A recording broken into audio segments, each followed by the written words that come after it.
Hello दोस्तों, आपका स्वागत है।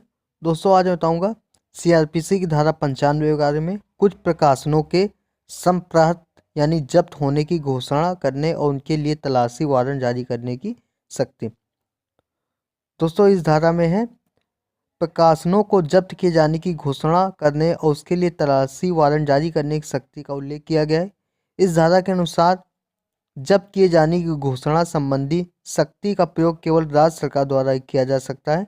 राज्य सरकार इस शक्ति का प्रयोग केवल उसी स्थिति में कर सकती है जब उसे ऐसा प्रतीत होता है किसी समाचार पत्र या पुस्तक में अथवा किसी दस्तावेज में, चाहे वह कहीं भी मुद्रित हुआ हो, कोई ऐसी सामग्री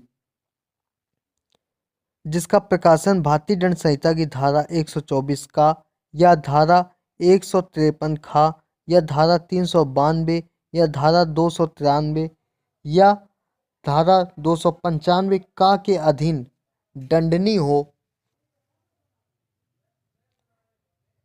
ऐसा प्रतीत होने पर राज्य सरकार ऐसे समाचार पत्र के अंक की प्रत्येक प्रति को और ऐसी पुस्तक या दस्तावेज की प्रत्येक प्रति को जब्त करने की घोषणा अपनी राय के आधारों का उल्लेख करते हुए अधिसूचना द्वारा करेगी।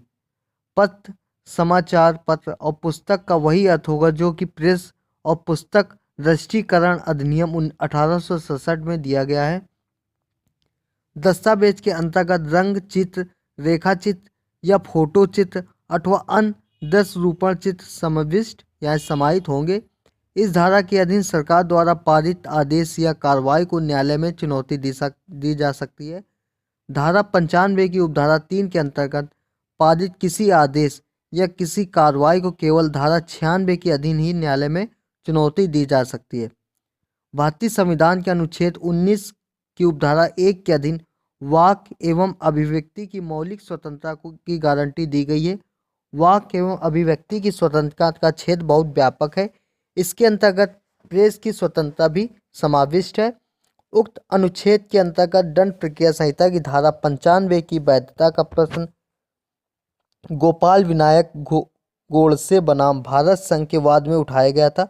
न्यायालय ने यह अभिनिर्धारित किया कि संहिता की धारा 95 संवैधानिक है, अतः इस धारा के प्रवर्तन से अनुच्छेद 19 की 1 का द्वारा प्रदत्त स्वतंत्रता का अतिक्रमण नहीं होता। धारा 95 के अंतर्गत जारी किए जाने वाले आदेश तथा अधिसूचना के लिए निम्नलिखित 4 बातें आवश्यक हैं। पहला, संबंधित समाचार पत्र, पुस्तक या दस्तावेज में किसी आपत्तिजनक या हानिकारक बात का होना। दूसरा, वह बात ऐसी हो जिसकी प्रकृति भारतीय दंड संहिता की धारा 124 का, 153 का खा, 292 या धारा 295 का के अधीन दंडनीय अपराध हो। अधिसूचना में राज्य सरकार को अपनी राय के आधारों का उल्लेख करना भी आवश्यक है। उत्तर प्रदेश राज्य बनाम ललई सिंह यादव के वाद में उच्चतम न्यायालय ने विनिश्चित किया कि कुरान एक ऐतिहासिक दस्तावेज है, अतः उसकी उद्घोषणा को इस धारा द्वारा समर्थित नहीं किया जा सकता है, क्योंकि धार्मिक पुस्तकों के संदर्भ में भारतीय संविधान के अनुच्छेद 25 के धार्मिक स्वतंत्रता संबंधी उपबंध लागू होते हैं।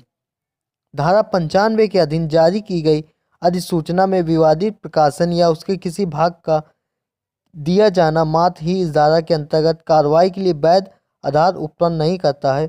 जहां कोई व्यक्ति पुस्तकों के संदर्भ में भारतीय दंड संहिता की धारा 295 का के अधीन लाए गए आरोपों से मुक्त कर दिया गया हो, तो उस दशा में न्यायालय को इस बात का अधिकार नहीं होगा कि वह पुस्तकों को नष्ट करने का आदेश दे। रूपलाल कपूर बनाम राज AIR 1955 मद्रास में बताया गया।